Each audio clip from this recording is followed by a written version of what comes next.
অসমবাসী আৰু উত্তৰ পূব অঞ্চলৰ বুলিয়েই নহয়, গোটেই ভাৰতবৰ্ষ আজি কান্দি উঠিছে, লগতে পৃথিৱীও কান্দি উঠিছে। আমি আমাৰ সুকণ্ঠৰ অধিকাৰী জুবিন গাৰ্গক যোৱা 19 ছেপ্টেম্বৰত দুৰ্ঘটনাত আমি হেৰুৱাইছোঁ। আমি খুব ব্যথিত আৰু দুখিত।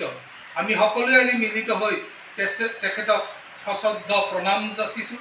তেখেতৰ আত্মাই যাতে পৃথিৱীক যাতে আশীৰ্বাদ কৰি থাকে আৰু তেখেতৰ প্ৰতি শ্ৰদ্ধাঞ্জলি জনোৱাৰ বাবে আমি আজি ইয়াত উপস্থিত হৈছোঁ।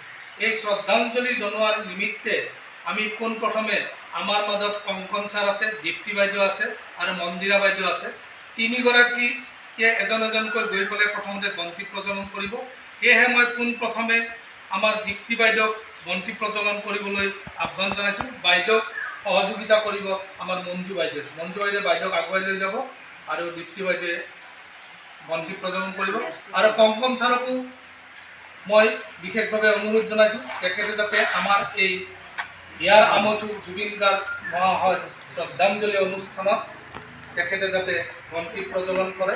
তেখেতে গুৰুস্থানীয় ব্যক্তি আমাৰ এই অনুষ্ঠানত। দাদাক মই কৈছোঁ তেখেতক আগুৱাই লৈ যাওক, বন্তি প্ৰজ্বলন কৰে।